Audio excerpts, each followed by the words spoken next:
Hello everybody and welcome back to another Sim Raceway Sunday race off the 53rd edition. As we're here today back at Giza, the second time the track's made in a Sunday race off, and already die off to a great start. We saw a dominant race out last time round. I'm going to see much of the same today as Dio cuts across the sand at turn number 1, looking to contain his lead as the field heads down towards that straight in towards the very next right-hander. Look at the dark stick though, trying to take advantage. Huge flurry of buggies as they go round the pyramid in towards this very tight and twisty inward circuit. Guys, going to be so careful with these buggies. They're not exactly the most maneuverable thing in the world, but these Touaregs are made for one thing and one thing only, and that is off-road. And you can see the stick now really taking the fight to King Dio, and he's almost lost control of the car, and I think he has done slightly. Yes, he has. Almost had the lead for a brief moment. The rest of the field go piling into the corner. And a bit of contact there. I think that was involving Crocus as well. That wasn't exactly how he wanted to start his race, I can assure you that one. But still, all the drivers running so far, it has not been a bad start to the race, that's for sure. As Jim Wally makes his return for the second race in a row.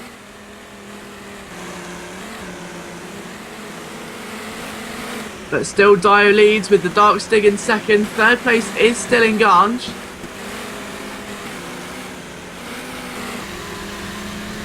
But with fourth place at the moment, really belonging to NASCAR 88, and you've got to wonder because Master Rocco is really trying to hound that pressure down on him. We saw this last race as well, especially with these cars at the inside, almost not quite. It's a big runoff area, but it's not exactly the most rewarding thing in the world. It can be extremely punishing at times, and I'm sure Master Rocco just almost found that out for himself there.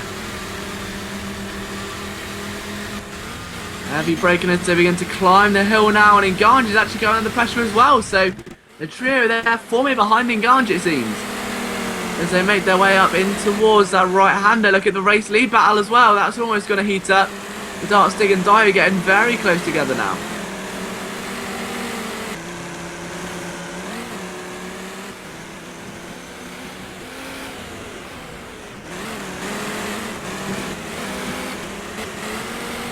So now you've got to start thinking about your race overall, because with the two leaders pulling away as much of a gap as they have with Dio in the lead, Nganj and that whole crew of cars are all the way down to about Jim Hall in P12 are so close together. WTTN there right in the heat of the action in P6, who's starting to try and make this race his own. He wants to try and catch Master Rocco sooner rather than later. You don't really want to be lagging at a circuit like this where errors are so prone. You want to be as clean and concise as you can, picking up on the mistakes that the other drivers make. But this Giza circuit, as we said before, is hardly the most forgiving in the world. It will catch drivers out and it will ruin races. As Master Rocco gets a fantastic view of what's happening in front of him with Nganj to the inside, contact there. However, nothing came of it. NASCAR fan retains his position, as does Nganj. And now WTTN is looking a little bit further forward. Maybe he wants a bit of the action properly now. Why not? 4 cars joining away. And what more could you ask for as we come towards the end of lap number 1? It's been a good effort there by Master Rocco, currently in P5. But he just made to do a little bit more if he wants to try and catch an NASCAR fan, it seems.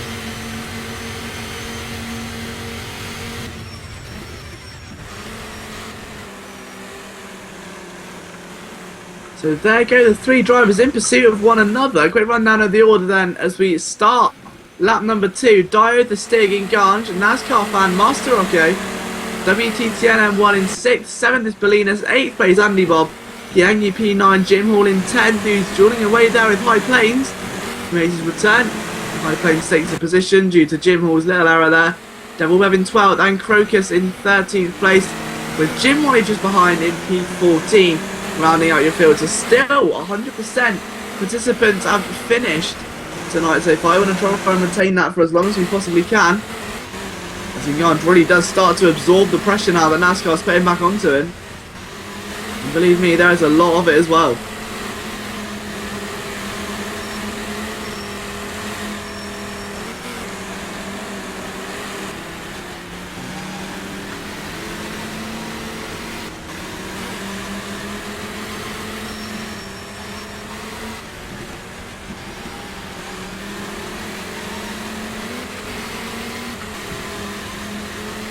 So massive train of cars now, all piling together. Look at WTTNN again, coming under pressure there from Giangi 76. We saw that one earlier on as well. But that entire midfield is looking vigorous right now as they try and attack the Giza circuit. Devil Bevan as well has got his own problems to worry about as that rear end of the field start to get a little bit feisty. But at the end of lap number 2, as the drivers come towards it, King Dio is still your race leader, 2.1 seconds in front of the Dark Stig at this stage.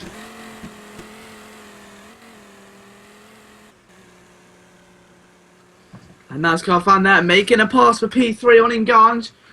Very nice straightforward move, nothing too complex about that one. He just got what the car needed to be, positioned it perfectly and got the move. And a very late dive from Master Rocco, sees him ploughing to the wall. I'm not sure if he's misjudged a braking point or what, but that was a terrible idea. Down to P7, he's lost a lot of ground. And now he can really start to feel this race slowly slide away from him. Yes, we've still got a long way to go, but can't we see this race changing much more for him if he's keeping on making errors like that? That is a terrible, terrible idea.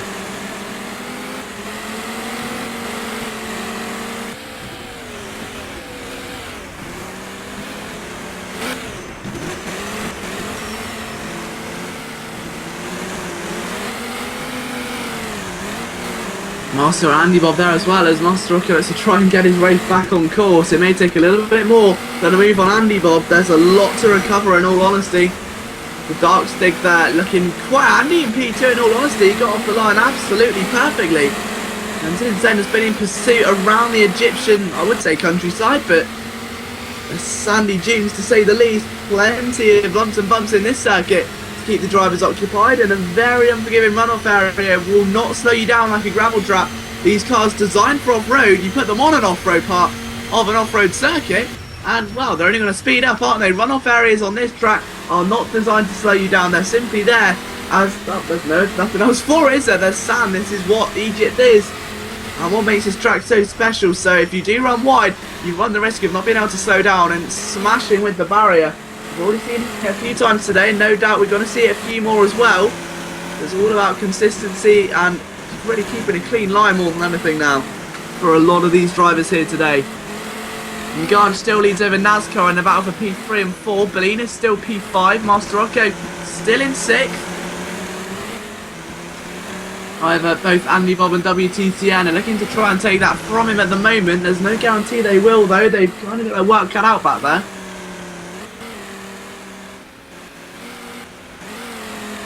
Yangi P10, Jim Hall, then High Plains is down to 12th now. As you say, it started the race quite strongly today. Very impressive in the B race a few moments ago. However, not being able to quite repeat that same sort of dominance or excitement, as you will, as he has in race number 1. Of course, a completely different set of drivers now, a completely different talent field.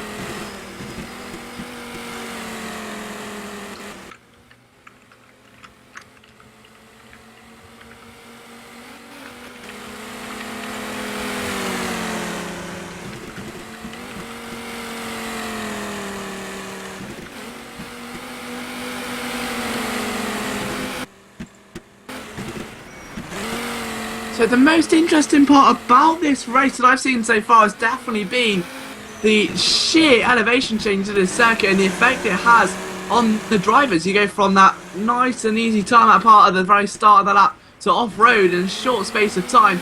There's jumps everywhere, there's lumps, there's bumps, there's uphill, there's downhill, there's just about everything to push these drivers to the limits. And right now King Dio is really being pushed over the limit. He's only 0.5 seconds in front of the Dark Stig.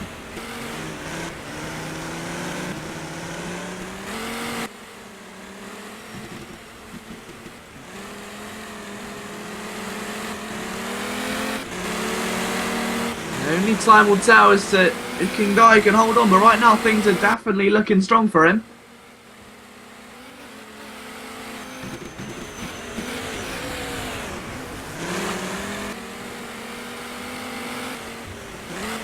So NASCAR and Engange again getting a bit closer. NASCAR trying to let to the inside, but Engange sealing the deal. He doesn't want to let him through there, not at all. So we have 1.5 more laps. They go back on then to start lap number 4. We will have just 2 more laps of racing here in Giza before we move on to the Evo race of the day and then the 2A races streamed to you live here on the Sim Raceway YouTube channel. Again, apologies for any technical difficulties or the late start to the stream. Yeah, that you're able to catch your text updates. Oh my goodness me! Engarge out of nowhere has lost the front left-hand tyre. He's stuck in the wall. The wheel has come completely off. Now that is race over for Engarge just in an instant. We said out of nowhere this track can ruin races, and indeed it has. A surprise retirement and breaking the mould to be the first driver to retire today. Engarge P10, that is absolutely demoralising for him. He was looking so strong there in the midfield. He'll be devastated with that one.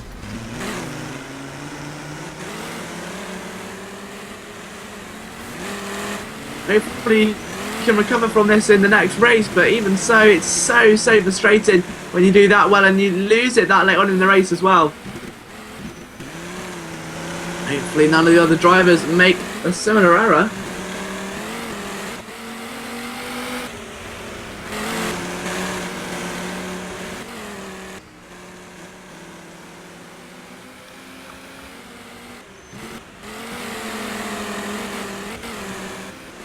So Devil and Bolinas also now battling over P4, those two. That's going to be a very key battle to watch in the closing stages of this race, that's for sure.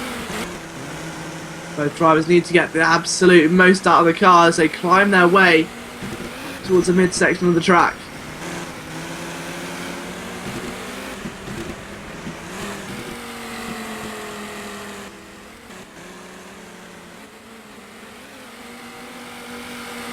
So there you go then, you can see they're almost split now into 3 or 4 different groups of 2 as opposed to one big train. WTTN still battling there with Giagni, they're not that far away at all. In fact, about 0.6 seconds last sector, so definitely still a chance there in the next few moments for him to clinch a victory, or in that battle at least.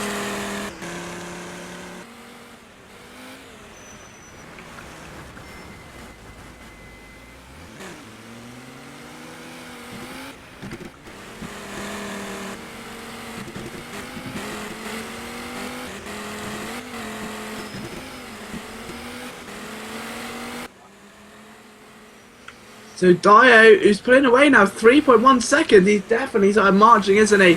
And really putting his foot down as Andy Bob and Master Rocco duel away again a bit further, that high banked corner where a lot of drivers are trying to run wide today and pick up an advantage, but not quite work there.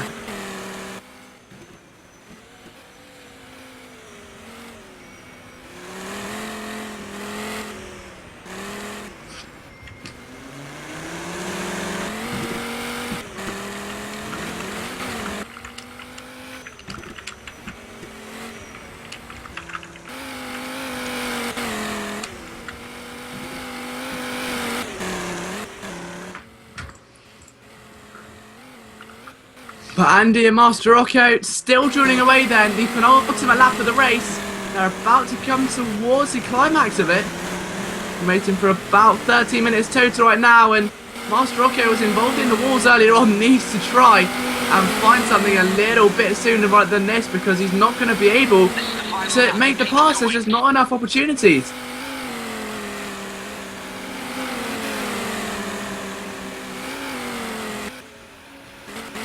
Around the outside, and he's trying to find something. Andy Bob's got him all wrapped up and senses that move about 3 or 4 miles away.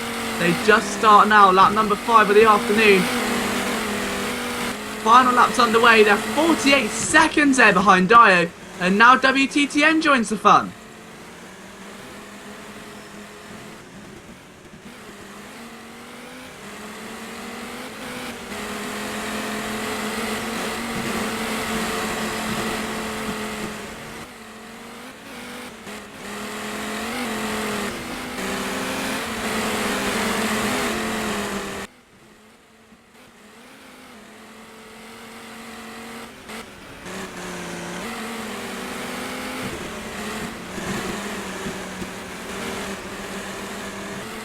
So as we're about to come towards the end of the race then, Dio, who's done a fantastic job today at controlling the pace of the field. It will be 2 drivers from 2 that have led all of the laps of the race, come across the line and take a victory. Let's try and wait and see just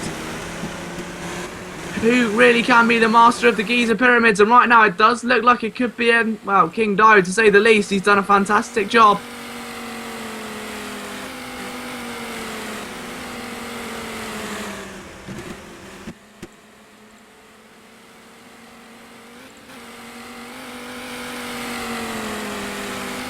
Let's just wait and see what the climax could be then, as NASCAR 88 fans on his way. Devil Bevan's there as well.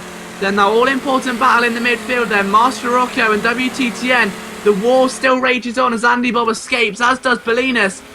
He's done a great jump through the field, Bolinas, today. It's got to be said. You've got to commend him for that. A tremendous job to get himself as high as he has after what was frankly a poor qualifying session. King Dio up towards the final hairpin of the circuit.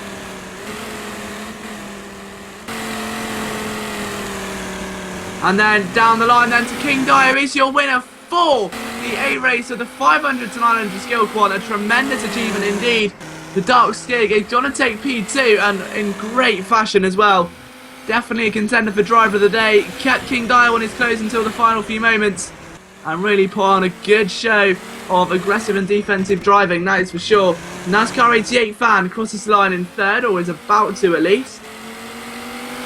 Could be a little bit further away, yeah, providing there's no mistake. Devil Bevan still breathing quite heavily down his neck.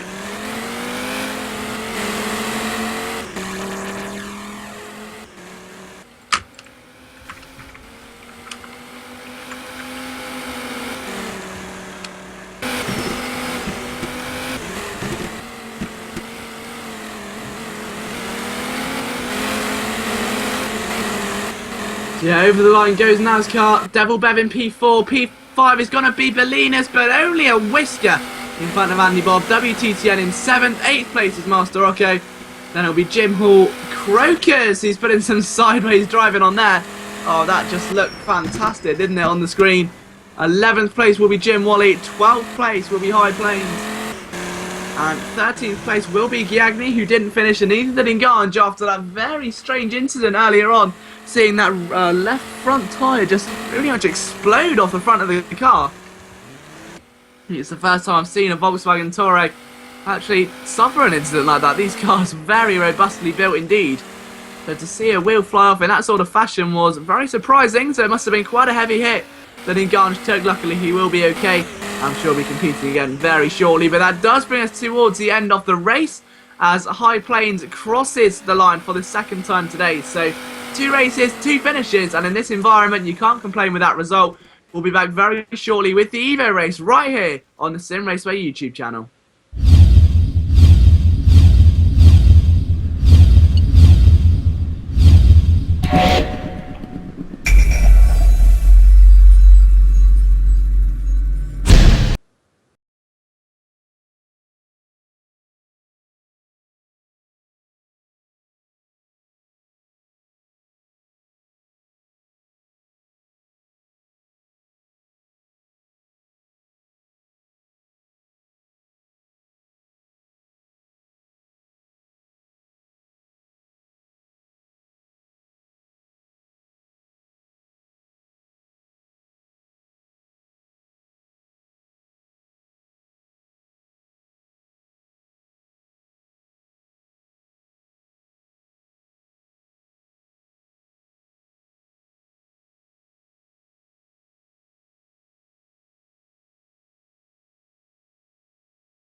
Hello everybody and welcome back live to the Sim Raceway Sunday race-off, where we've got a very special situation. We've got the Mitsubishi Evos taking on the Giza circuit. You can see right now, 5 minutes left to go in the session. Drivers have attempted 2 or 3 laps already. They still can't quite get in that twilight zone. It's very difficult to complete a lap round here. 80 degrees Fahrenheit, the track is blazing hot. The cars are way above the temperatures they should normally be operating at, and it is making treacherous conditions, even more so than they already would be for these drivers today. My name's Ian Jenkins, and I'll call all of the action for you over the next couple of hours. We've got a lot of races to cover, and I can't wait to get them underway. As we say, we've still got a few minutes left in qualifying, about 4.5 minutes, in fact, to go before we come to a close here. Dimitris Giannopoulos currently attempted 3 laps, so really is flying out there today. But he just can't quite get the lap he needs down at the moment. It's so hard to get these Evos straightened up. Once that back end steps out, to switch it back in the other direction is very difficult. But we'll see what they can accomplish. As you can see, the background pyramids just off into the distance. A beautiful place to host a racetrack. And of course, conveniently, the Dakar Rally started today. To the first day of the 2-week rally that will be taking place across Dakar, one of the most infamous rallies in the world. And this is our way of honouring that and just really giving our Sim Raceway users a chance to see what things are like off the tarmac and how they can adjust to certain situations and how they adapt to a different type of material that they'll be driving on, and a different type of element, a different type of weather, a different type of car, and a different type of driving style as well. So plenty of varieties here for these drivers to try and get used to. It's going to be very difficult for them to fully adjust and put in the sort of races that we're used to seeing them to. Only time will tell just to see how unquick they are. First time in the day then, a 3:29.414. That's set by Luke Sky 80. We'll see what he can do a bit later on. That is the benchmark time of the session though.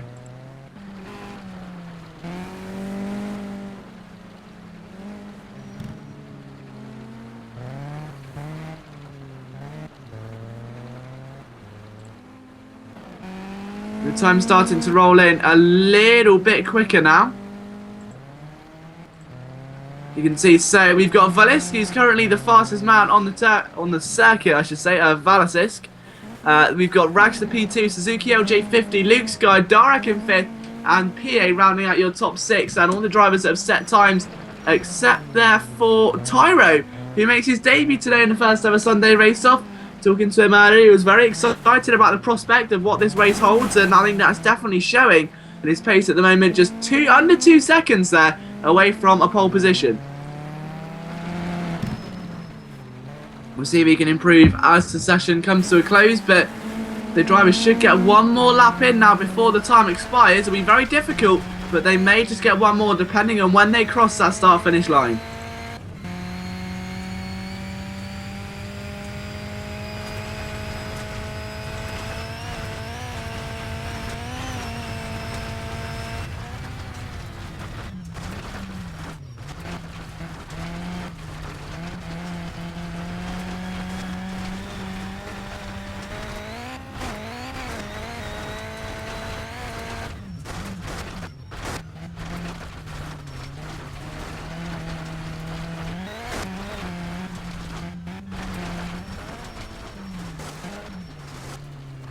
Yeah, so really not long left at all now. 1 minute 15, and Rags's P2 at 3:28.7, but still the Vasilisk there up into P1. That's it sounds so intimidating, doesn't it, Vasilisk? Right here of the Basilisk from Harry Potter, funnily enough. But Rags to P2, Suzuki in P3 again, another strong qualifying performance if he can keep it there. We're used to seeing that quite often now. Suzuki LJ50 has become a firm presence in the Sunday race-offs, and remember back to the Donington Championship just last week and all the 3 rounds before it, it was a tremendous play to showcase his ability, really. He was given a platform, he stood upon it, and he showed the world exactly what he can do. And now will be definitely a force to be reckoned with. A lot of drivers now starting to recognise that as well.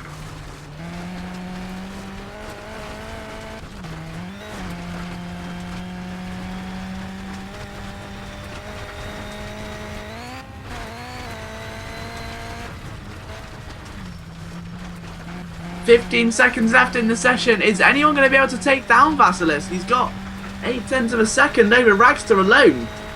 Dimitris Giannopoulos is there at the moment in P10. He still needs to try and set a time. The keyboard racer who's attacking the elements today in, again, a very unfamiliar bit of territory for him.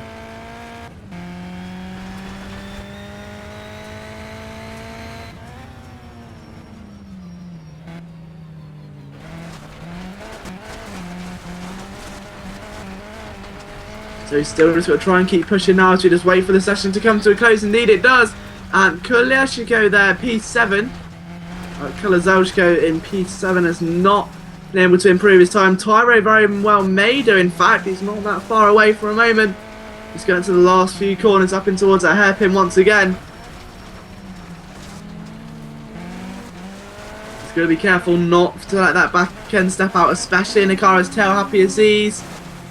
He's got it round okay. A bit of oversteer, but nothing too drastic.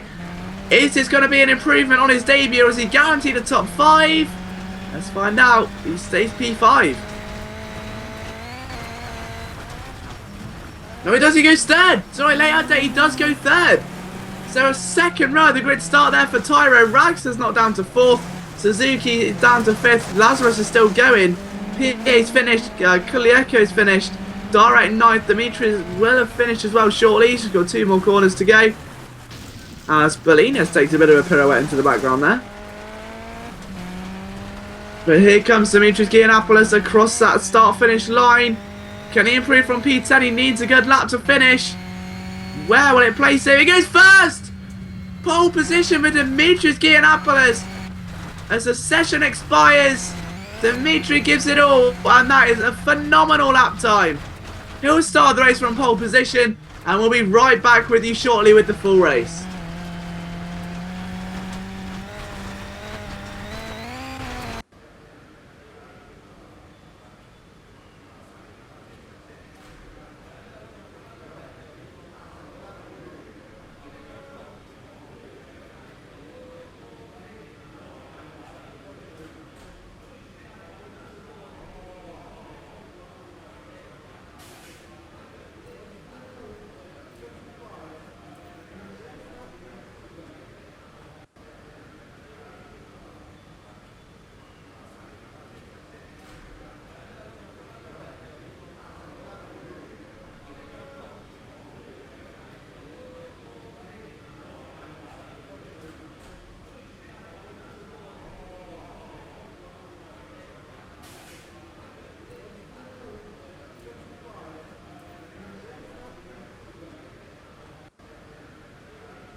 Hello everybody and welcome back live to the Sim Raceway Sunday race off for what could be one of the most eventful races of the entire year. Here we go then, we await the 4 red lights. Dimitri with the dominant pole position. Will it be a dominant race as well? Luke Sky alongside. Good start for both drivers off the line as Vasilisk immediately tries to shut the door. Look at Tyro on the outside line. And we've hung out to dry. A lot of drivers trying to mine those stones on the entrance to turn number 2. I'm going to wheel off already. Where's that gone? Oh, there's carnage in the backfield. And let's find out what's going on. Was one? I see. One was Colours Yeko. Another belonged to Master Rocco. Crocus 13 involved, I believe. And Ragster as well. Wow, Ragster, it was the man who lost the wheel. Very uncharacteristic there from Ragster. Expected to be quite a force in this race. Oh, more carnage. Bellina's PA are off. There's a couple other drivers as well, Darek and Suzuki involved. So, only really the front couple of drivers have got away. The rest are struggling here on the opening lap. Very interesting to see the least.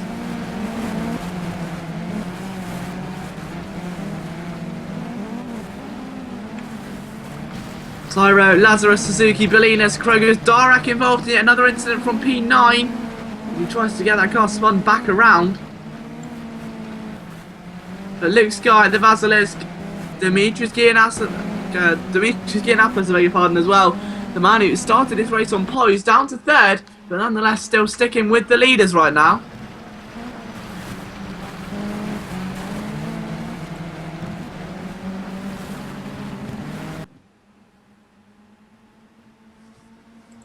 So the lap number 1, it's about halfway round. Vasilisk starting to attack. Luke Sky, he comes under pressure.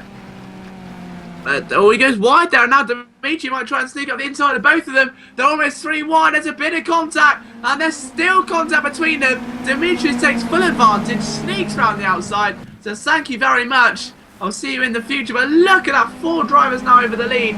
Vasilisk and Luke Sky having the clash of titans there as they make their way back onto the very short asphalt section of the circuit.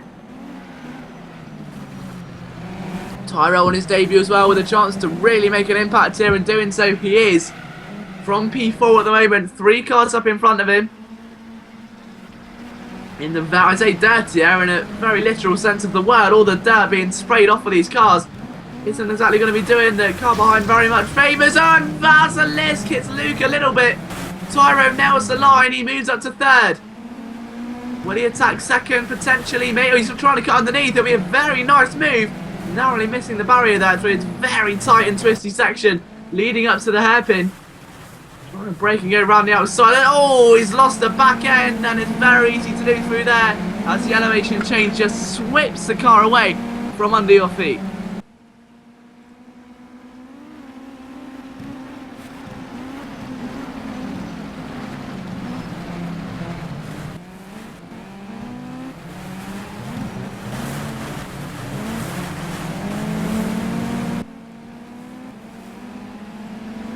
So already a very eventful opening lap, that's for sure. All we've got to do is take a look at the top 4. I'd say top 4, it's going to get even more eventful because Lazarus 16 is lurking in the backfield. Luke Sky trying to overtake Vasilisk once again as he comes towards the end of lap number 1. So a 6th of the way through this race, and things are already starting to take shape. And the very dominant slipstream as Vasilisk. That was almost a nudge, I think it was. I don't know how Luke Sky kept control of that car, but he must be James Bond behind the wheel. That was truly sensational. He gets pushed off again, and now goes careering into the barrier. Somehow flips it over the jump and keeps the car on track. I don't understand how he's doing this. Tyro still P3, Vasilisk still P4.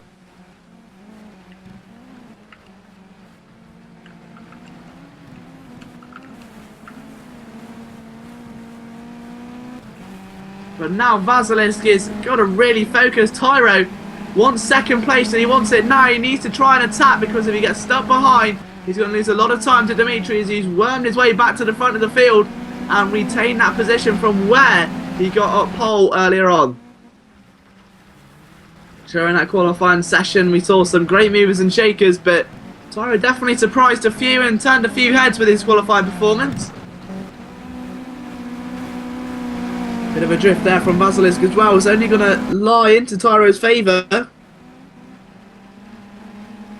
But as of right now, he just can't seem to get that momentum shifting in the right direction, can he? He can't get that car alongside. No, he's definitely trying.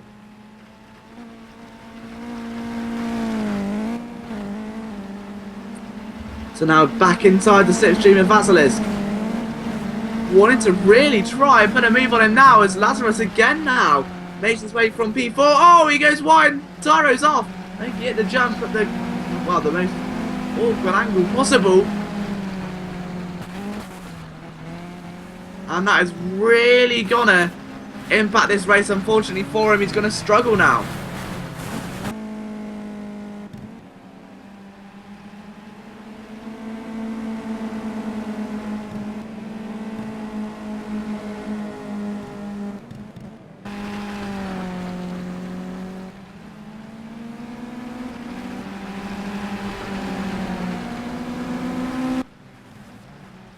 So tension's definitely starting to rise at the moment here, right here on the Giza circuit.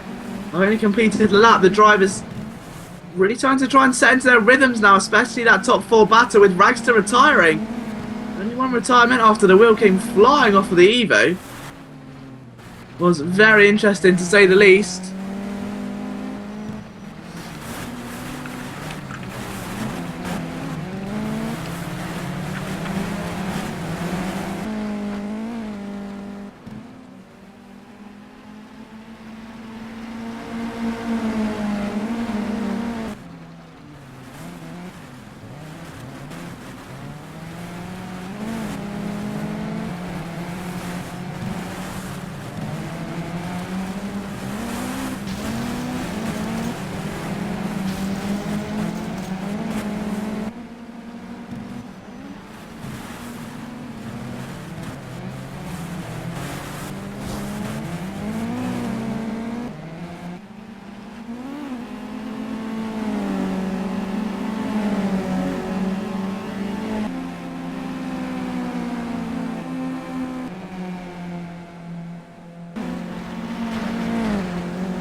final lap. Keep it going.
Hello everybody and welcome back live to your Sim Raceway Sunday race-off for week number 53. 2 more races to go in the first broadcast of 2014 and Seacombe took the pole. Question is, can he lead off the line or is NASCAR going to have something to say about it? As they storm into the first corner now, these Volkswagen Touaregs once again hitting the track of Giza here, the Sim Raceway Special, as they make their way to that tight chicane in towards turn number 2 through the middle of the 2 pyramids. And look at the path now, just getting ready. They know there's a jump coming up slightly. It's all about prepping yourself for it. There it is, a little bit of elevation change as Bolinas tries to go up the inside of Crocus there. It didn't quite work, but it's been a very tidy first lap so far for the majority of the drivers as they make their way down now through the end of the first sector. A bit of a wiggle there for Bolinas, in fact. In P7 is Devil Bevin. Puts himself alongside, and oh my goodness me, a barrel roll. Dancing on Ice's return, WTTN M1 got completely airborne. That was an emphatic crash to say the least. And that is surely going to put a big dent in his hopes of getting a good finish, that's for sure. We'll see what he can do though as the race progresses. Obviously 7 laps here, 3 minutes a lap, so it's going to be quite a big race for sure. So it's not all about maybe getting straight away. Let's just wait and see what these drivers can do. As High Plains that makes his return for the 3rd race tonight, looking for his 3rd consecutive finish in a row.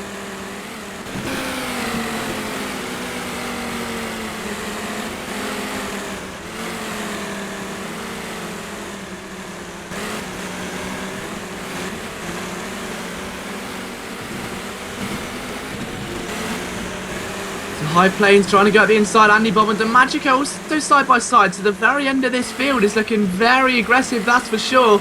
No one's taking any prisoners. They're all driving really the wheels off this thing. The high suspensions are being really worked their socks off, that's got to be said. As the flow goes a bit wider, unfortunately. And there's a car off in the background, and that is DeMagico from 13th. Luckily no wheels go flying off this time, but so he becomes the man who, oh, he's not happy at all. You can see in the chat he's really expressing some signs of distaste of what he's just experienced.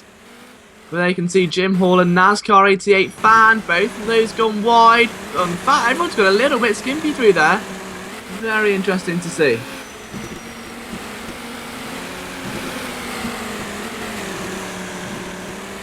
So a quick run through of the order then as we get ready to come towards the end of lap number 1. We've got about 30-40 seconds to go, so when they cross the line we'll give you an update, but for now Seacombe's going to try and lead the field in towards those final few corners. 4.2 seconds in front of Nganj, so he has made a very promising start, that's for sure.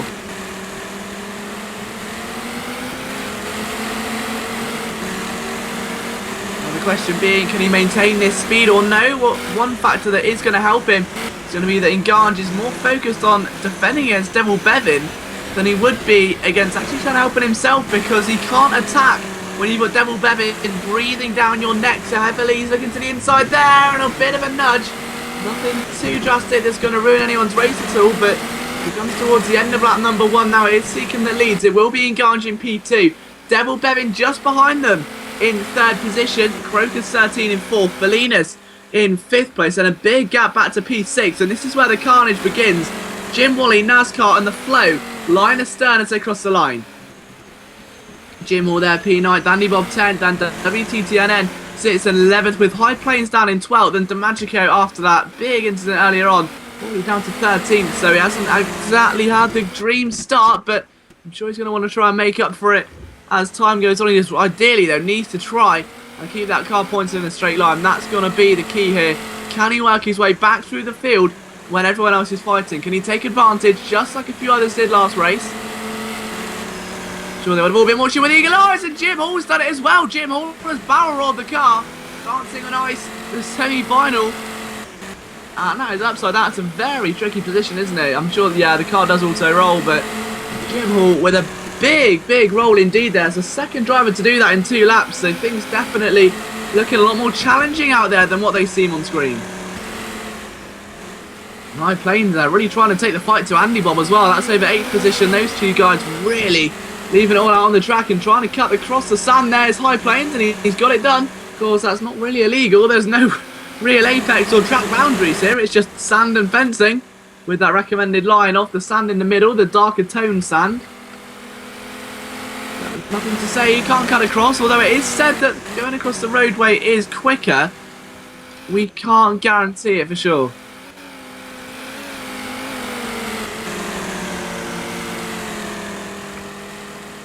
Nice trio up in front there though. As you can see, that is Andy, Bob, Jim, Wally and WTTN M1. Those three drivers now fighting for their lives at the very early stages of lap 2. Andy Bob maybe trying to pull a move on the inside there of Jim Wally, but he's done well to defend from his current position. I'm sure he's going to continue to do the same. He's not really looking like he's going to be wanting to give up that position anytime soon.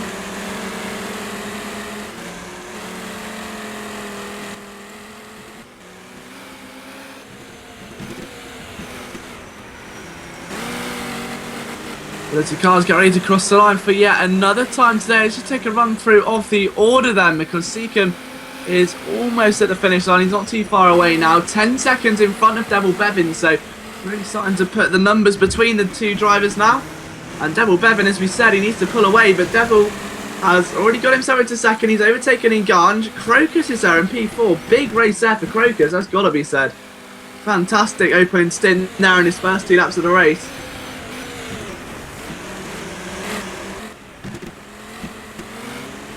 And the Flow's out of the race, so the Flow retires.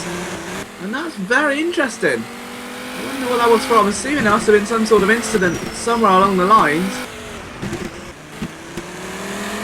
Can't guarantee it, but I'm assuming that's what it will be unless there's some sort of netcode programming error.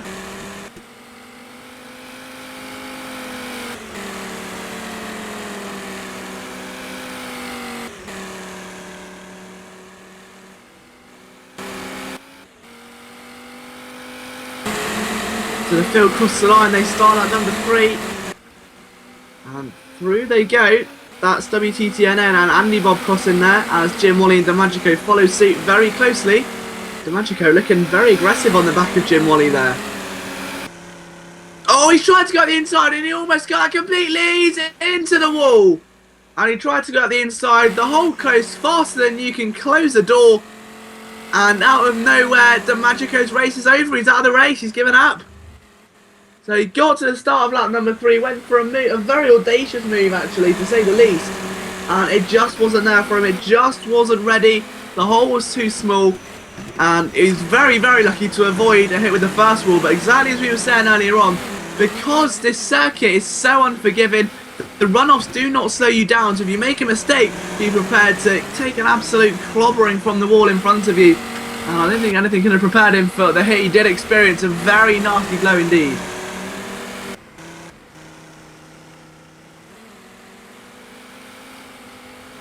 We just need to really keep an eye on what our race leader's doing, because Seacombe's got a heck of an advantage over the rest of the field now. As the other drivers try and get into their rhythm.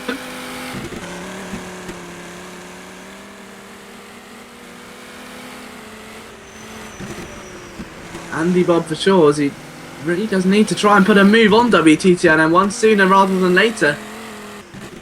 Approaching the halfway distance of this race.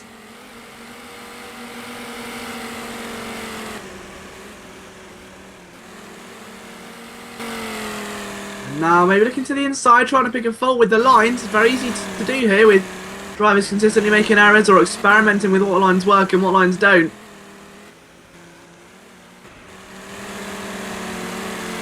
A very wide line there that WTCN took. In fact, he's still on the, what would be the runoff area now. He's just pulled back onto the track very late during the corner. He's definitely lost a bit of time doing that, that's for sure.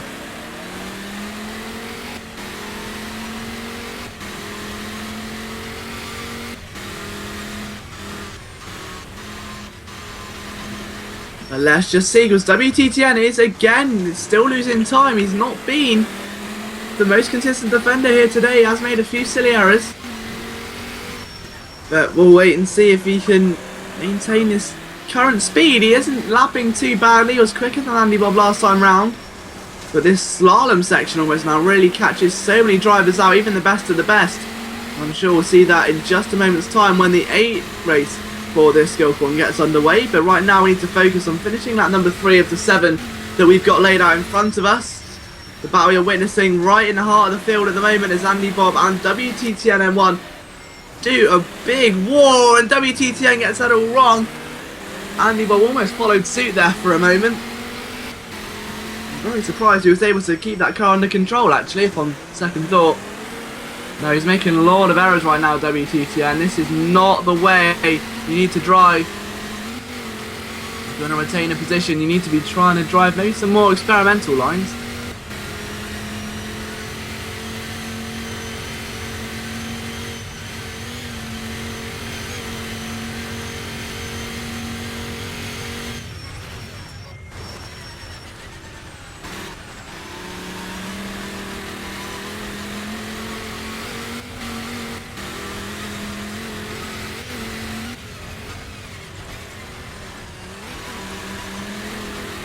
So a quick run through of the order as it stands then. Seacombe leads as we approach the just over halfway stage. Then it's Devil Bevin, then it's Engange there in P3. Croker sits in P4, Bolinas in P5. 19 seconds away from the leader already there, so really losing quite a hefty amount of time, or it just goes to show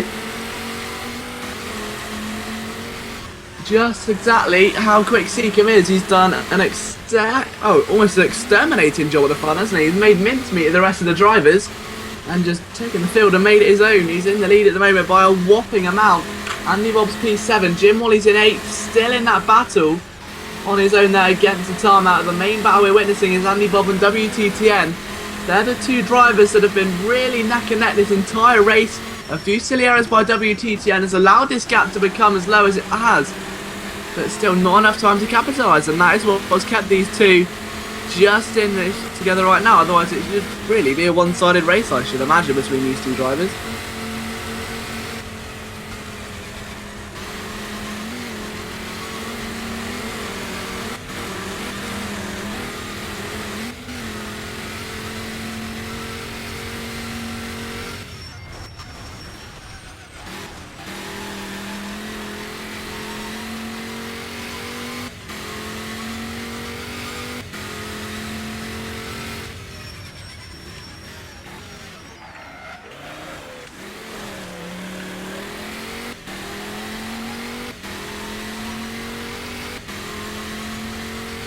So already we've had a few retirements there, the Magico, NASCAR and the Flow.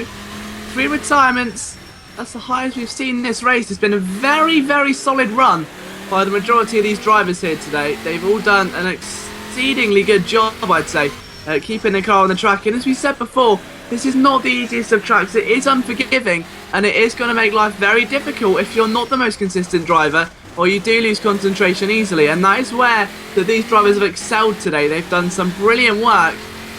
As they start at number 5, then there'll be 3 laps remaining of this race. An update on the battle with WTTN as well. It's sort of gone a bit further forward now, actually, as Jim Wally's excelled into P7 and not really looked back.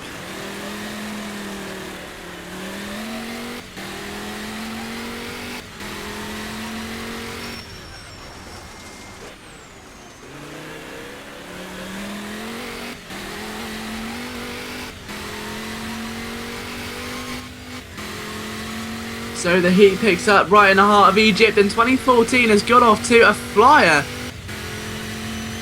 And I think at the moment it's just really got to be one of the most impressive races that we've seen some of these drivers do. Some of them who don't really make an impact on the tarmac, who are really excelling here today. Seacombe, we've seen him shine in places, but this has easily been the most dominant drive we've seen him in. 5 laps in to have 40 seconds almost over the man in P5 is a very, very big achievement. And he's showing no signs of letting up either. He's really got this setup nailed, he's got the track nailed, and more importantly, he's got a nice solid driving line that is pretty much the same, give or take a few millimetres, lap in and lap out, which, again, with a track as unique as this, is so difficult to accomplish. So I think credit where credit's due there to our race leader. You can't take anything from him whatsoever. He's done a brilliant job of leading the field today.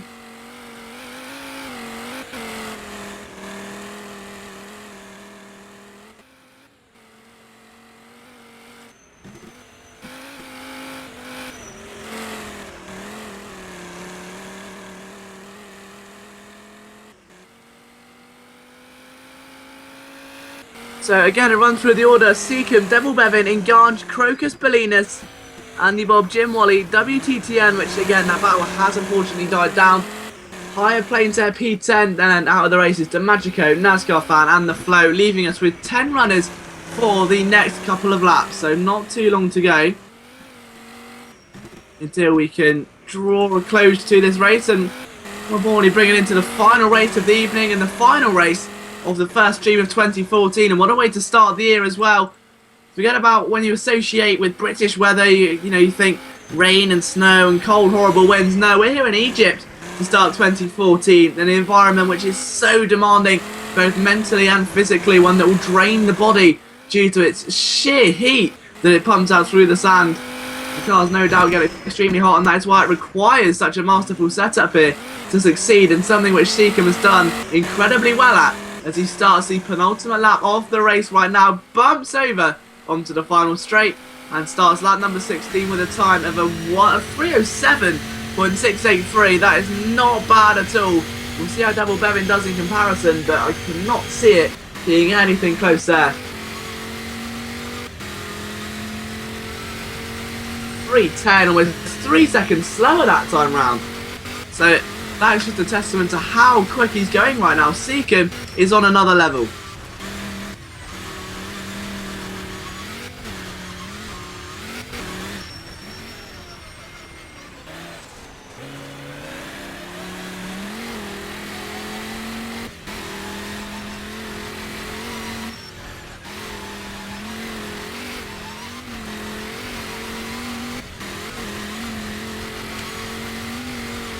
So the sands of Giza start to pump up some really interesting scenarios now as we take a look at the midfield battles once again and just see what potential outcomes there could be. There's still plenty of them to come. One of the most important ones has got to be that battle with Jim Wally and WTTN, because it is still raging on. WTTN now looks to the inside. He's finally got enough moves. He opens the lights. He knows he wants it. Up the inside of the hairpin. Jim Wally's going to have to try and sneak underneath. WTTN goes wide. It's played out perfectly. But WTTN has just enough speed through the corner to maintain that position and start the penultimate lap in, seventh position now, I beg your pardon. The two positions have swapped.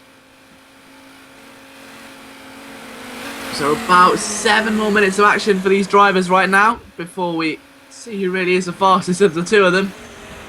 Both have done a sterling job here today.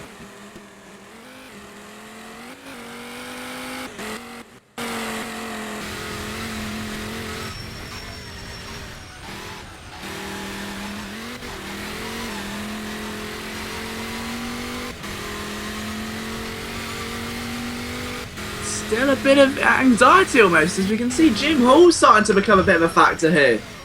And what a time as well, as Jim Wally makes a big error. And he's lost the position almost.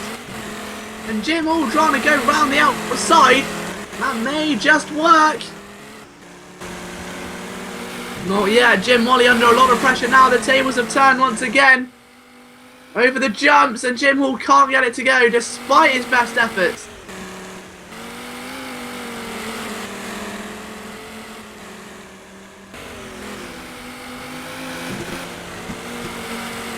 Really not much time at all. Wally goes wide again and takes a big jump as well. Rejoins a Sturgas, very dangerous, but Jim Hall takes it.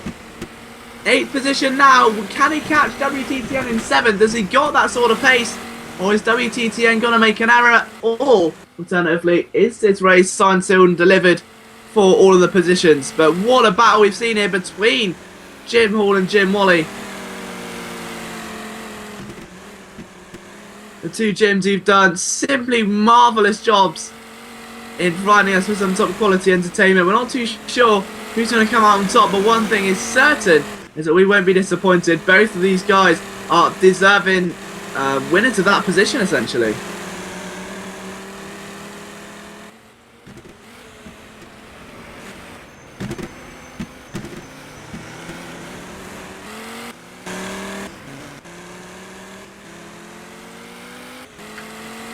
So we can take a look at Seacombe, who's now almost getting up towards the end of the first sector. So he has started his final lap now, Seacombe. and then it will all be signed, sealed, delivered for him. I can't see anything changing now. Let's have over, well, over 30 seconds to the man in third. To have nearly a minute to the man in P5, but to have nearly 20 seconds to your nearest competitor on a track which is 3 miles long. It's 3 minutes a lap, and there is no time to breathe. It is constant concentration, it is constant focus. With some of the endurance tracks as well, you've got a bit of time where you can sit there, gather your thoughts, and think, you know, when you're on the long straight, think, what position am I? How hard do I need to push? How much fuel have I got in the car? Questions like that. With a circuit like this in Giza, there are none of those opportunities. It is make or break, and right now Seacombe has made this into the perfect race. I'm sure it's going to end in the perfect way as well.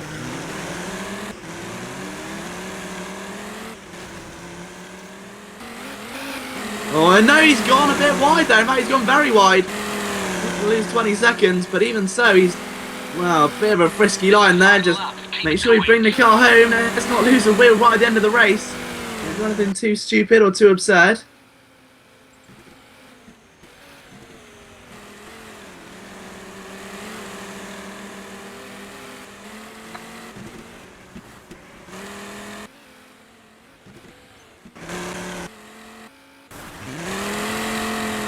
A bit of a drift there. Oh, he's just showing off now, isn't he? He's showing off exactly what he's capable of. A bit further down the field, battles have all sort of civiled down now, so it will be a case of just bring the car home.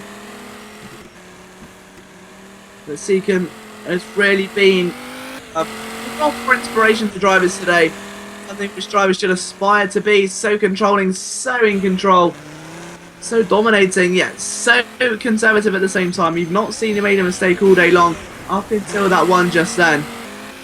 A remarkable drive by one of the best upcoming drivers that Sim Raceway has to offer. Look at the drift through there. He is getting a bit showboaty now, but you know what?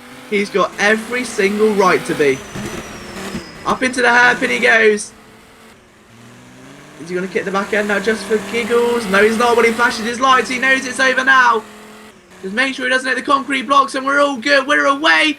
Seacombe is your winner for week number 53, and he started 2014 in the best way possible by winning a Sunday race-off.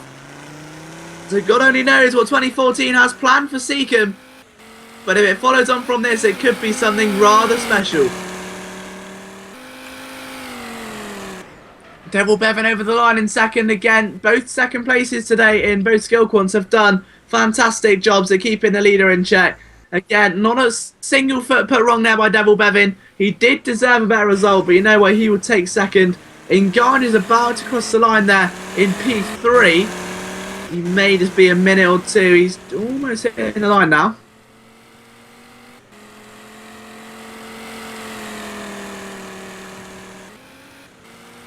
Yeah, so Nganj over the line. Crocus will go over the line in P4.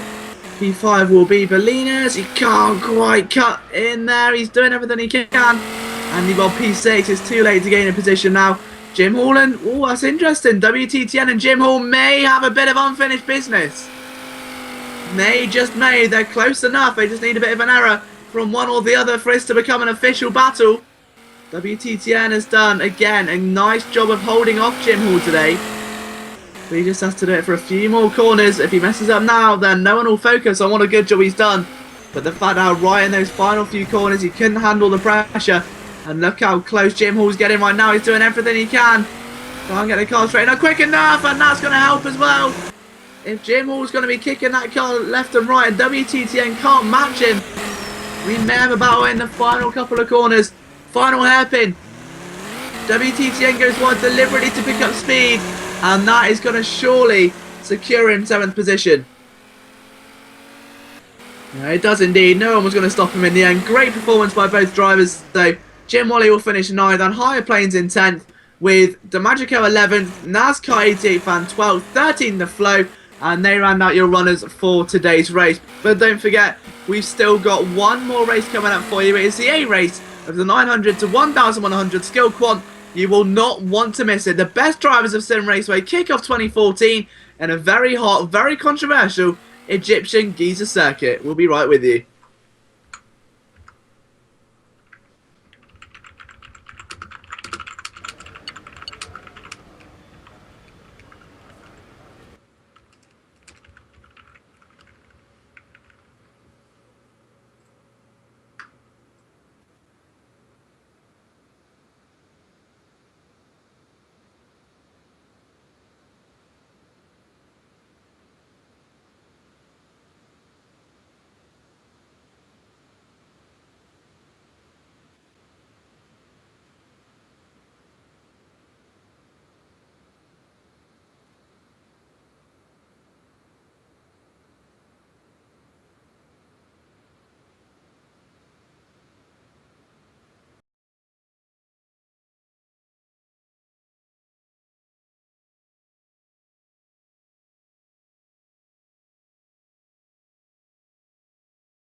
Hello everybody and welcome back live to your Sim Raceway Sunday race off for the final race of the evening. We're back at Giza once again, right in front of the pyramids, and you can see what a spectacular view we have. What a beautiful bit of scenery that this track has been modelled around. My name's Liam Jenkins, and for the first race of 2014, what an event we've had so far. We've seen thrills, spills, barrel rolls, overtakes of the year contenders, and just about everything else in between. Really can't wait to see what this one has to offer them. We've got the top drivers in the skill point of 900 to 1100. Aita Acola, Lounger, John Daniels, Baxter Gaber, Mr. Jones, Demetrius Giannopoulos makes his return, T-Bolt, Mr. Jolly, and then Ragster, Agvarti, Bandito, G. Cortese, Strogafia and Penge round out your runners. So Penge, who's been a bit absent actually of recent weeks in the Sunday racer.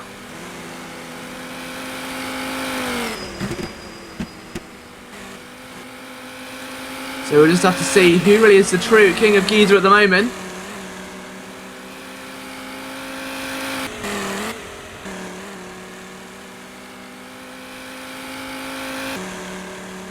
Let's just see what the time's going to be, because no one obviously has been able to set a time yet. And again, that is just some of the things that make this track so special. One of them being just the length of it. A pure qualifying lap time around here will take a good 3 minutes or so for these guys. Meaning that by the time they cross the line, that's a third of the session almost gone already. So if they want to get that banker lap in, they have to do it immediately. An out lap would be 3 minutes. Don't forget as well, then you've still got to go on your main flyers. So the entire session is gone in just 3 laps if you don't put a foot wrong, essentially. That is excluding human error. If you make a mistake on your lap or the lap gets invalidated due to corner cutting, then you will have to go back through it again. And if you miss up a lap here, it can ruin your entire session, it can ruin your entire game plan, and can ruin potentially your entire race depending on your start position. The drivers have got to be extremely careful and extremely conservative when attempting to qualify here, but as you can see, the time's starting to come in now. So Strogafia leads on a 3:03, Lounger a 3:06, John Daniels a 3:10. Let's wait and see where the next times are going to come from at the moment. Currently only 3 drivers have crossed the start-finish line, all in relatively quick succession as well, with 3 minutes and 35 seconds left. Baxagaba now goes into 3rd place. So it's Strog, Lounger, Baxagaba, Daniels, Ragster, Mr. Jones. They just get split there by Dimitris Giannopoulos, who really asserts himself in there.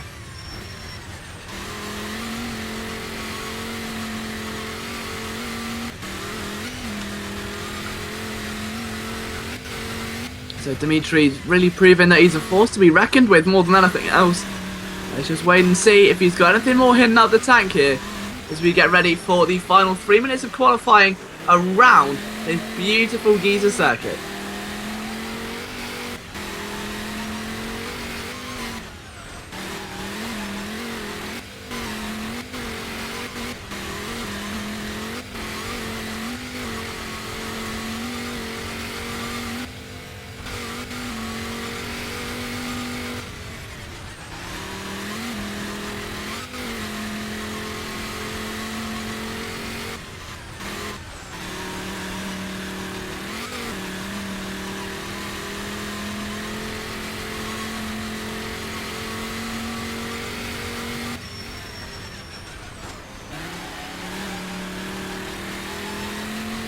So our time is seemingly running out now. Drivers need to start putting in the pressure and really starting to apply it. No one's going to be able to stop the top 2.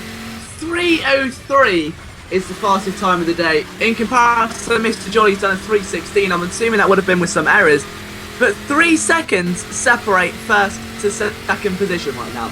That is absolutely staggering. That is truly an incredible achievement by Strogafia. If the session ends like that, he's found the perfect setup with the perfect car in the perfect scenario. He will not be stopped if current trends continue, with the Polestar getting away in clean air, not worrying about the action behind and just really making a go of things. With pace like that, he will not be troubled at the front of the field. 1 minute 30 seconds to go, and still Strogafia has a very heavy impression on this qualifying session.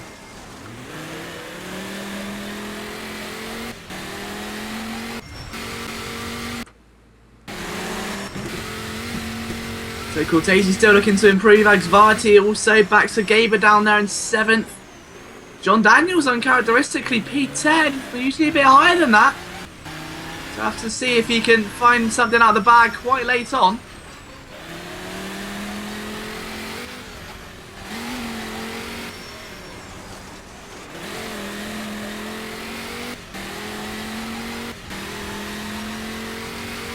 As you say, we all know it's not too long left in the session. Drivers have got to start pushing maybe a little bit harder now. There's nothing left to lose. The worst that happens is that they stay in their current position. So it's all on the line. They have to start putting in those big times, and they have to do it now. They may not get another chance if they make a mess up.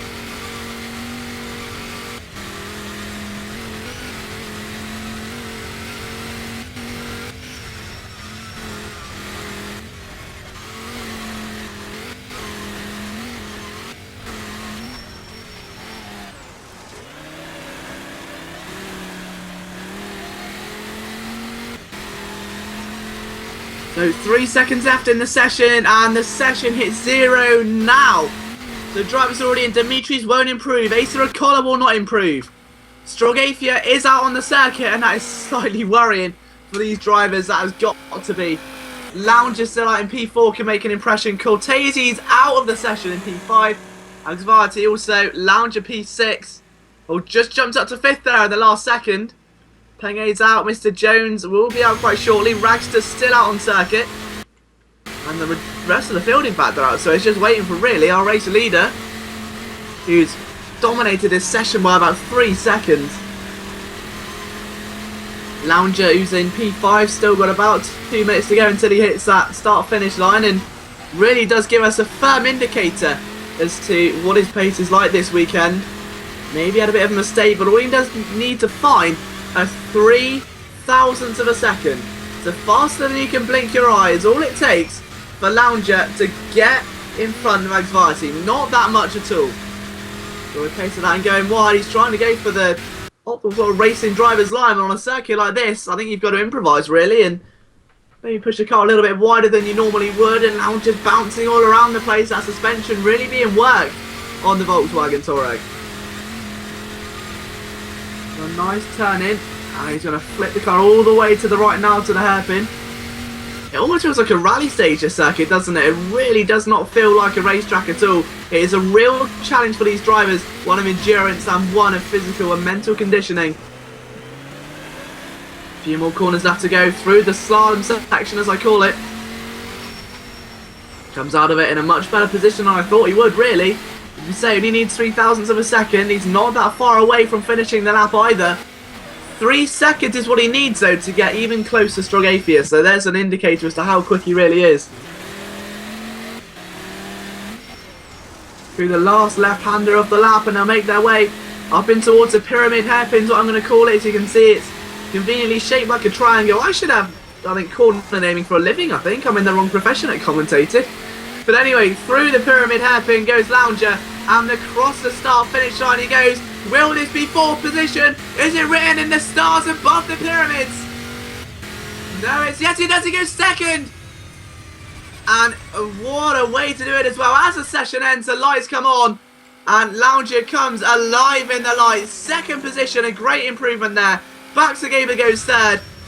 And Mr. Jones does not improve from P8. That is the end of the session. We'll be back extremely shortly with the full race. Go get yourself some popcorn. It's going to be one amazing race, and one amazing way to start 2014.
Hello everybody and welcome back live to the Sim Raceway Sunday race-off. A fantastic pole by Strogafia, a late lunge by Lounger, but let's see who's going to take the real mincemeat as we go in towards the start of the race. A good start there from Strogafia defending. Watch out for that left-hander, there's stones there, they'll easily catch anyone out. A good start by everyone at this stage so far. A bit of movement in the backfield, you can see right at the very end of the field there is John Daniels. He elected to make the decision to just take a nice slow start to avoid any damages, which is a very sensible idea, really, considering he didn't really have the strongest week last time out in the Donington Championship. He's looking to really change that today and become a better driver. Asa Acola there, already caught up in the motion, down to P6 there, in fact. As Penge goes off into the backfield and almost makes an error there. So he went a bit airborne. I say a bit airborne, I mean he was about 20 feet in the air. Ragster tries to wrap his car around the outside of Mr. Jones. Can he make that one work? Yeah, he just got away with that one. He took a retirement earlier on, Ragster, in the Evo race, but back today, 10 laps of the circuit, so you're looking at about 33 minutes-ish of racing. So these guys are going to have to endure of this Giza circuit, which by no means is an easy feat to accomplish. It's a very demanding circuit.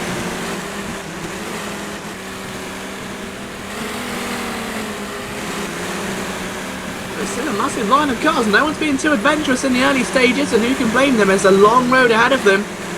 There's something very interesting is looking at the back from Lounger's perspective and seeing how really aggressive Dimitris Giannopoulos is going. Now the key, or almost the heroic keyboard racer, as you could call him, the most well-known one, arguably the most powerful, the most quick, well, the fastest one for sure, and definitely the most well-known. Really making a mark now in the top skill corner. Everyone knows what Dimitri is capable of.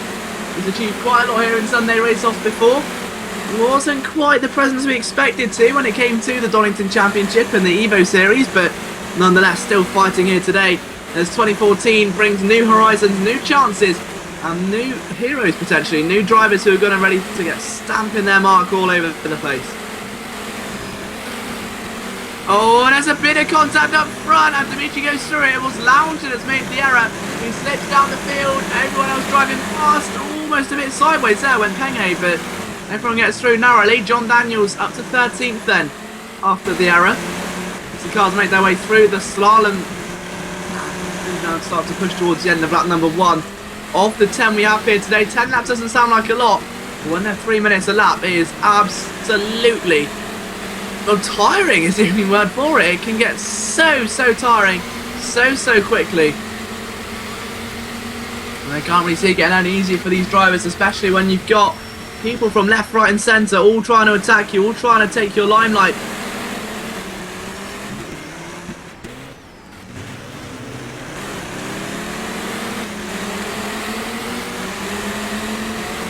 Well, let's just see. As we come towards the end of lap number 1, then Strogafia 2 seconds in front.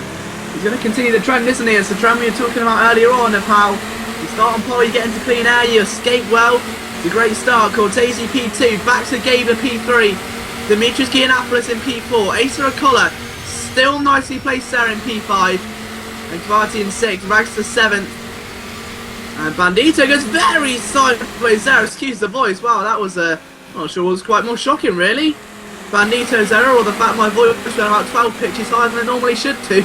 Penge nonetheless is on the assault and really wants to make mids. Where's Mr. Jones going? I think he's taking off-roading to a new level, isn't he? That's off-roading, off-road.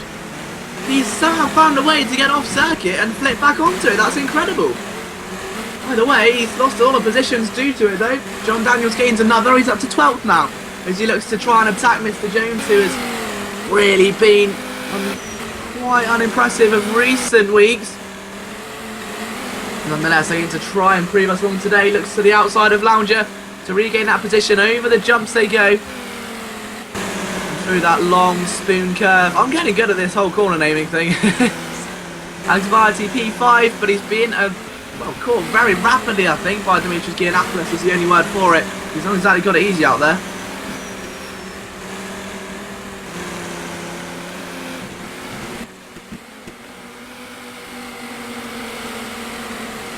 So the question is, how long can these guys hold on? We've already seen a few drivers come loose already. They're making our way towards the end of the second lap. Still at the front of the field, there's only one man that's really taking control, and that is Strogafia, 1.5 seconds away. And a big gap there back to Zagabra. And look at Asa Recola, that's interesting. The only driver to not venture out onto the desert sand, I'm going to call it, instead of the proposed racing line. He was the only driver to stay on the line and not venture out there. A lot of drivers actually claiming today that that line is quicker. Asa adamant that it's not and still going by his own rules. And right now you can't really argue that that's going to be going against him. He's in P4, looking very strong as per usual. With a nice train of cars behind him, and off goes in the back. That's another one. That's Bandito this time. We need to get that spun round as soon as possible. Does so, and sometimes you almost look like these cars, like they're really skating on ice, don't you? They're just going to slide around, and the back end's going to be stepping out. And it almost looks like a scene from the Nürburgring in 2007.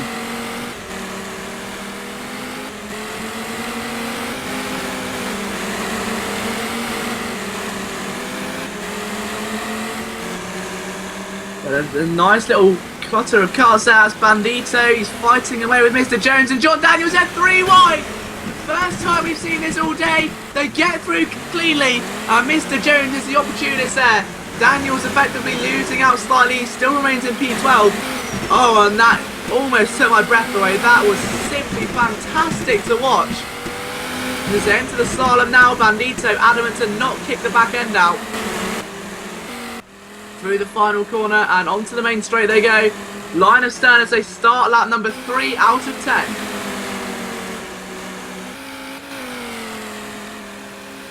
So through that first chicane complex they go, and Daniel's really losing the back of those guys now, it seems. It's sort of leaving Bandito to his own devices, attacking Mr. Jones.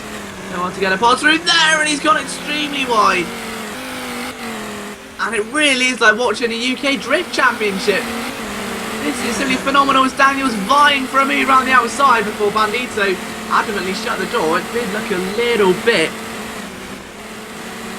almost risky, I think, to say the least.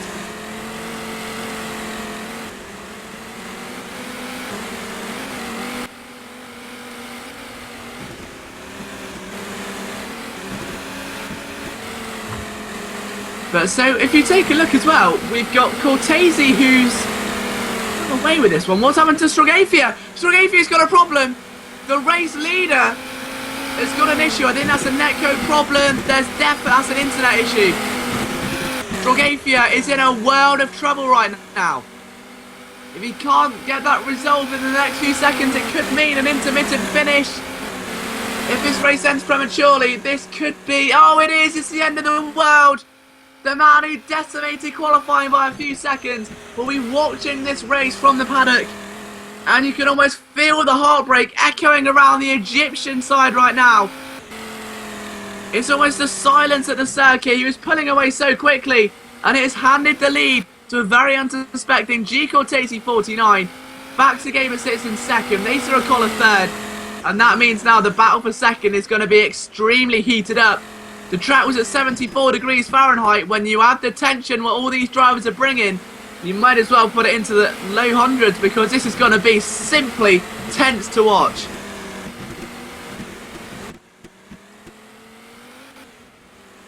I'm not really sure how this is going to pan out. There's a huge train there as the drivers head through the slalom again. Zagabra nice, only through the right hander, dinks the car to the left hand side, and look at that, it's so difficult to get that corner right. Zagabra got it quite correct though. Asa Recola stalking him down though.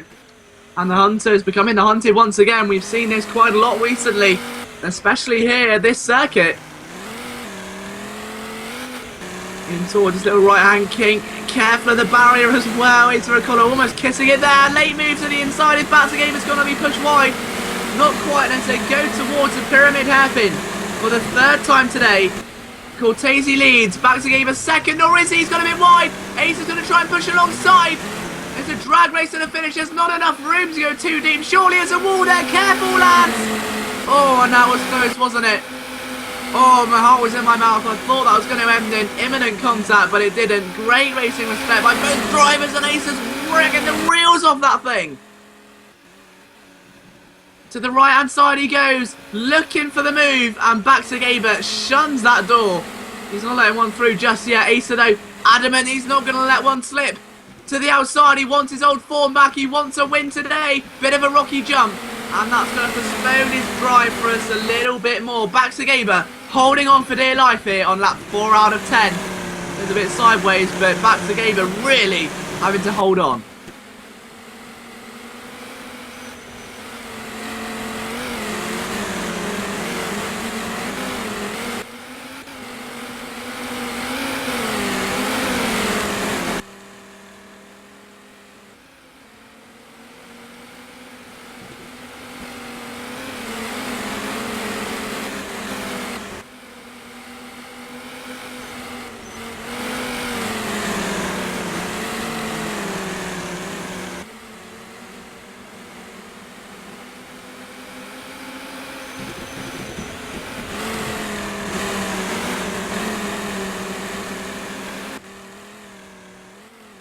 So this race firmly underway then. We're approaching the halfway stage. And a quick rundown of the order. Cortese, your new leader after Strogafia had a bit of an upset with a disconnection. Then it's back to Gaber. Acer and Collar P3. Xvarti in 4th, who's still trying to push on now. Acer's got company. These two old rivals have been battling throughout the last year at Sunday race-offs. It all started back at Watkins Glen on that fateful day. And now Xvarti wants to start 2014 in the best way. That's not the way. That's the way off the circuit, but it's not the right way. He rejoins it, and he's been, as we say, a very interesting driver to watch progress here in Sim Raceway. Progress has been definitely the word on the mouth of social media as of late. Just everything's progressing. We've got the new tracks, we've got the new cars, the new drivers coming through, some exciting ideas planned for 2014. And when you talk about progressing, you can't not mention Xvarti. He's done a phenomenal job over the past year at becoming a main protagonist in whatever race he participates in. And we hope today that that is again the case. He's in 5th now after that short error behind the keyboard warrior. That is Dimitris Giannopoulos.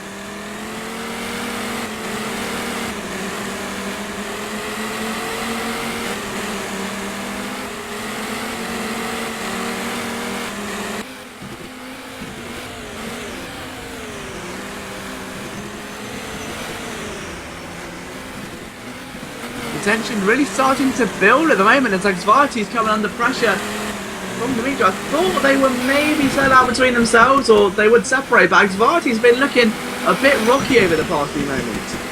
Not rocky enough to maybe lose a position, but definitely to give up some intimidating ground.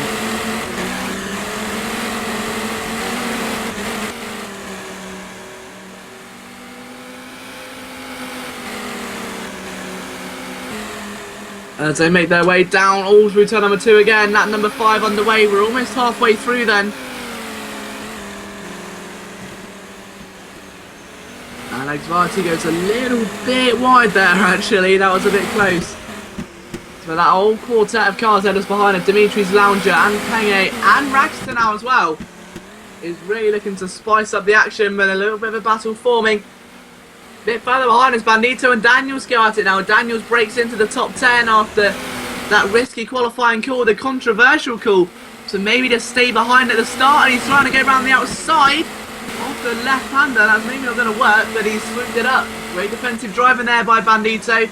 Don't let it go. There's no need to fight for it and risk retiring. He's done a fantastic job of just maybe letting things go, playing a sensible job. We're not even halfway through the race yet. Just let the race come to you. Instead of trying to force you to really put yourself in a good position, just let it all fizzle out and just take advantage of the events that occur a bit later on. That would be the best thing to do for any driver right now. I think there's no exception there for him.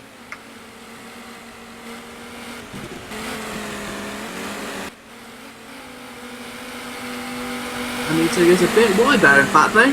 She tries to chase back down John Daniels. He got 11th, Jolly 12th, Jones 13th, and out of the race still. Our only retirement due to an internet issue was Strogafia, our pole sitter and the man who decimated much of the early stage of the race.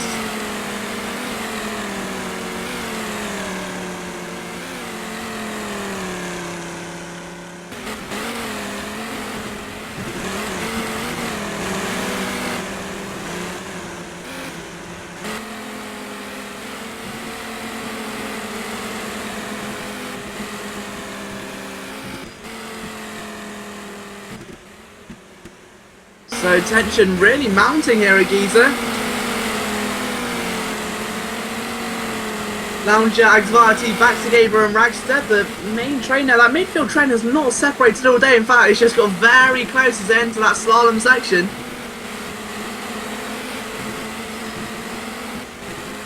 And there we go, line of stands through there, looking very neat and tidy so far, but a bit wobbly there for Baxigabra. More wobbly for the man two place in front of him there. That was Lounger getting that, well, every way except the right way it seemed, as they make their way up in towards the pyramid hairpin for the 5th time today, therefore concluding the first half of the race.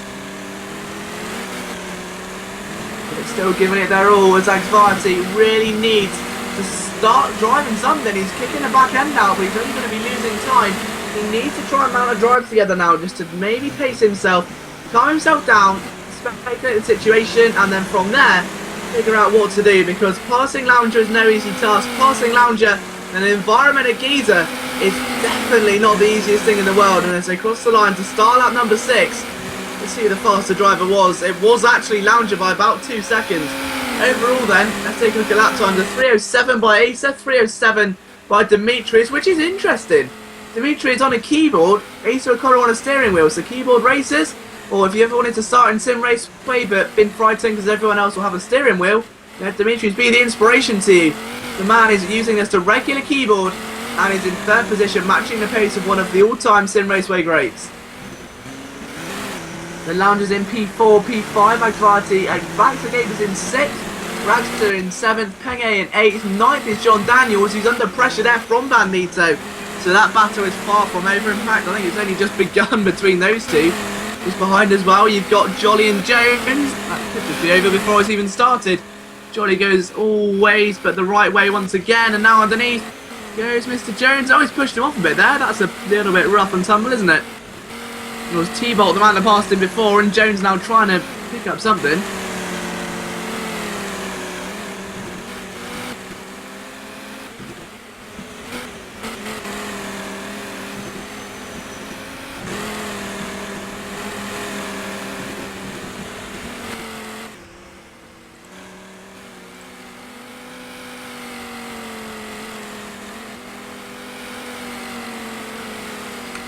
So lap 6 of 10, coming towards the end of it.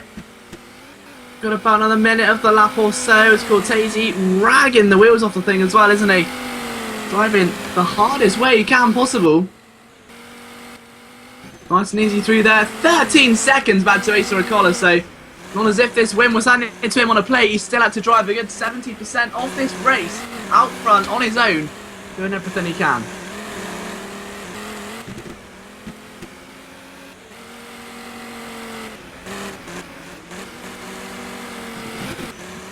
But he's really driving consistently. Watching it, it's almost like watching a rally legend attack this Giza circuit. Asa O'Connor again. Nice and a bit risky through there, losing a bit of time. Dimitri looking much more tidier. And that corner is a bit reminiscent of a reverse corkscrew, what they've just gone through. So the slalom section really does start from the outside, almost like a reverse corkscrew as they shoot down it. So it's fantastic to watch. Especially as you look up into the sunset as well, and how all the drivers are shaping out. I just want to take a print screen of that. Actually, they're all going down that straight. You can see 4, 5, 6 of them all there, all competing, all vying for that extra position as the Sunday race-off program gets back underway. But Bandito goes a bit sideways and just about rescues that one and holds on to his 10th position. Really, his 11th is looming as a dark, dark threat behind.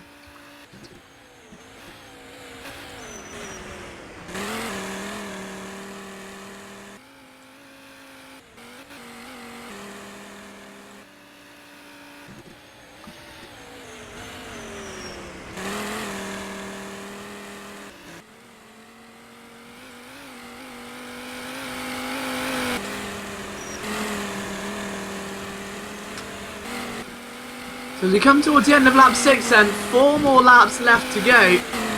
And Cortese's already flying. 11.3 seconds, he's lost 2. Asa is gaining on him. It's not enough to say that he's going to pass him yet, but still, he is gaining now. So there could still be a fight left in this one. Asa O'Connor's left Dimitri's for dust. And Dimitri's bandwagon's about to form. We've got a long pack of cars all waiting to jump at a chance at taking that 3rd spot. But the question is, who will it be when the time arrives? We've still got a bit of racing left And we really can't wait to see who's going to come out on top and be the king of the Giza circuit as they go round the spoon curve once again.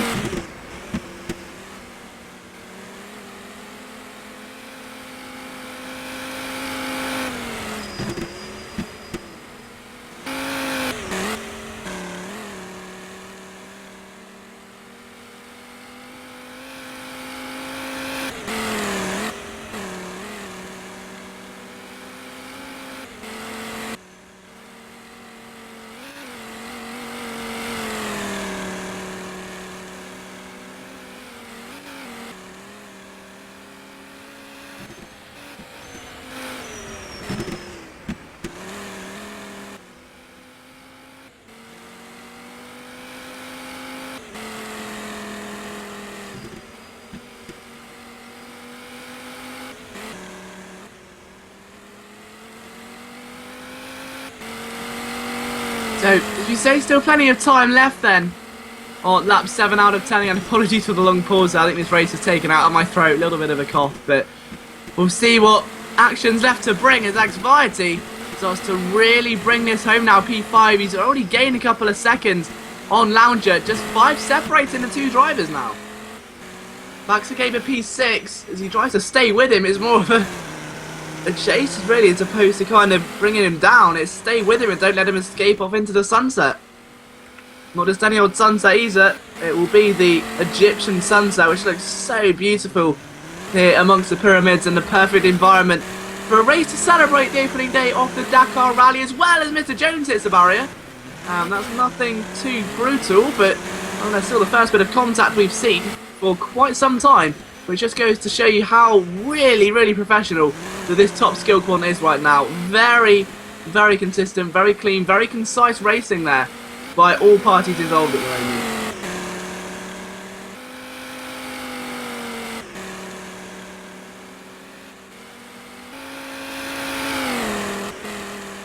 So back to Gaber across the line again. Start laps number 8 then. So 3 laps to go until that checkered flag flies. Let's see who the fastest man was then of the recent drivers. So 3:05 from Dimitri, that's not bad at all. 3:06 from Lounger, 3:07, 3:06 from Baxagaba, very impressive. 3:10 from Penge, 3:08 from Ragster. John Daniels crosses the line in P9, so a big improvement there from John. So that method's working out. 3:09 for him, a 3:09, 3:10.1 for Bandito. And T-Bolt will bring home a 3:11.8 with Mr. Jones still on his lap there at the moment, and Jolly as well.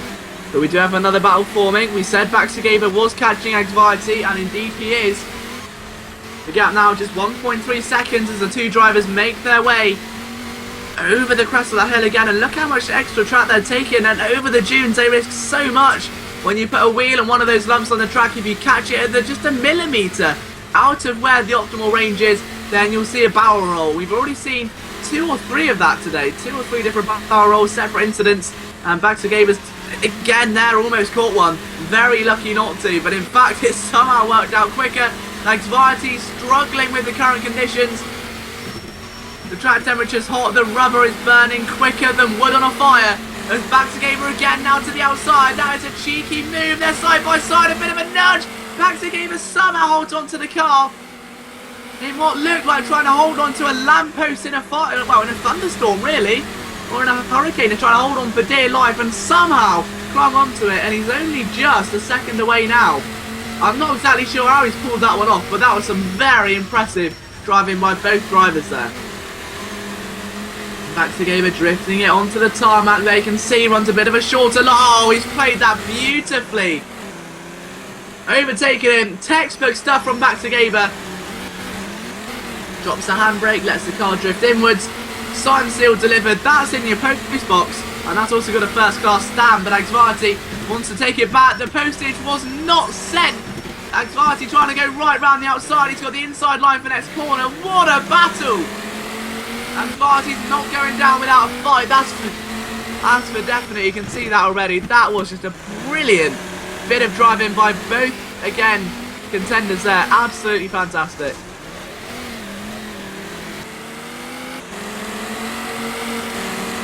So now these two will be scratching their heads as to how the positions have stayed the same, I think, as to maybe How hasn't he passed me, or how has he passed me? That has been incredible display of sportsmanship by both of those parties. And as our race leader starts lap number 9 out of 10, we've got about 7 more minutes left of racing here amongst the pyramids today. Ato Collar crosses the line in P2, just 7 seconds away. He's taken a massive chunk of time out, hasn't he? I'm wondering, if you're in a bookies right now, what would the odds be on Ato Collar catching Cortese by the end of this race? I know catching is one thing and passing is another, but this is Ato Collar. And this is a Sunday race-off where just about anything can happen. We've seen drivers, even in the Donington Championship last weekend, spin it on the final corner of the final lap and almost compromise their victory. Nothing is set in stone. But a bit further back, Agsvarti and Baxageba have been separated a bit. They've got a chance now to really take a breather, I think, for a change. And just take some time out and think, okay, what's the next plan from here? Do I go all out assault, or do I just try and bring home the race? Do I just try and bring home my current position?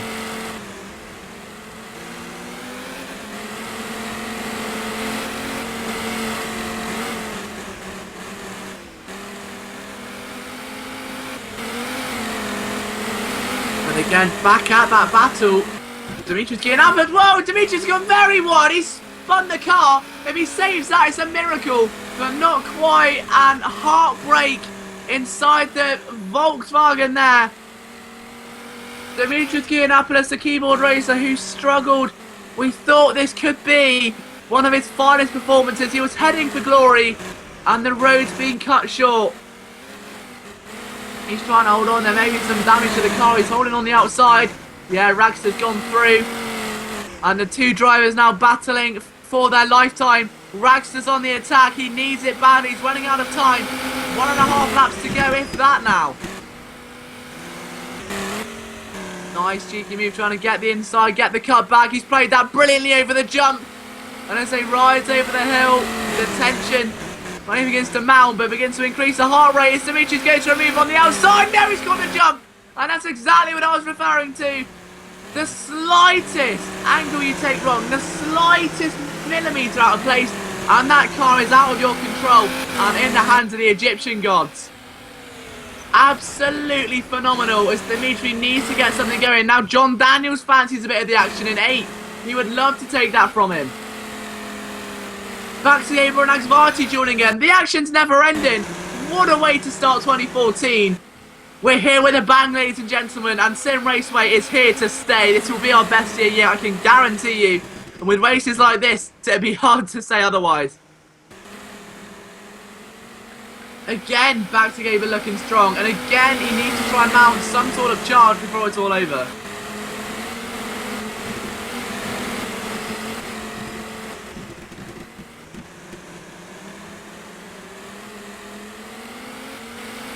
There's not long left at all.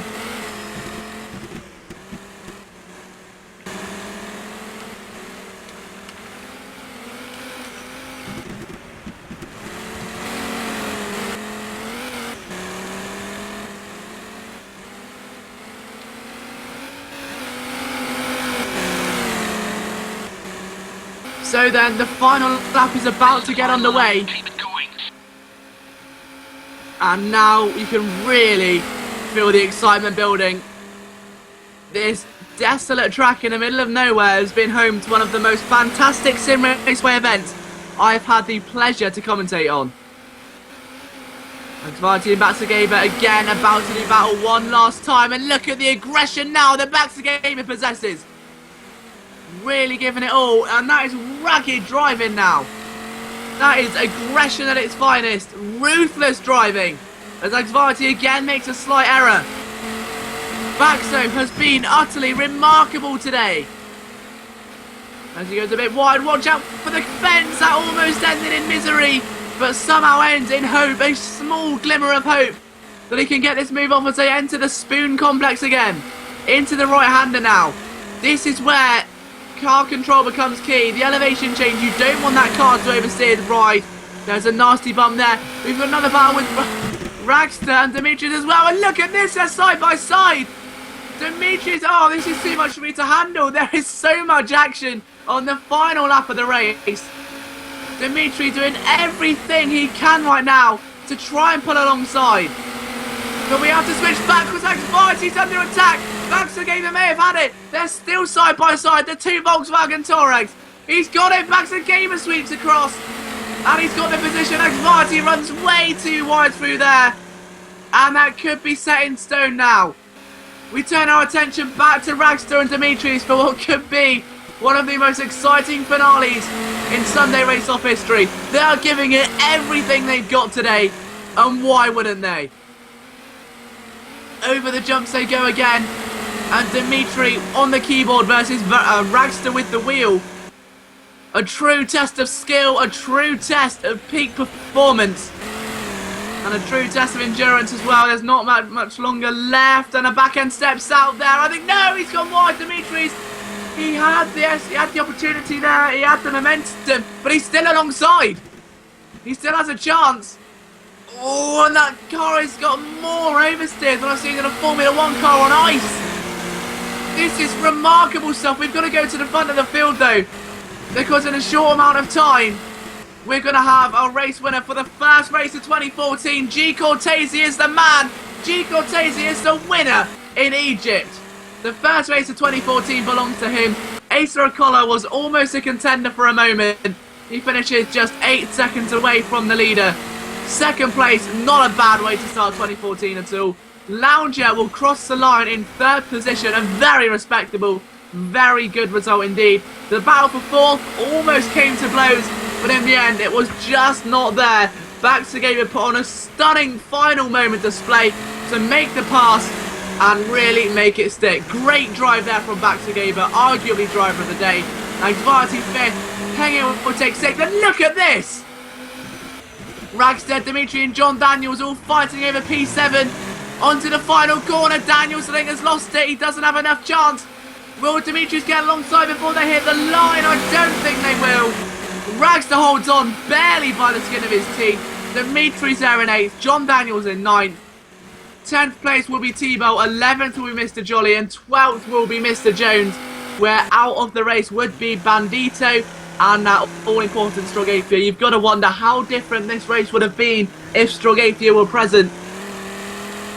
But what an absolutely fantastic race that was.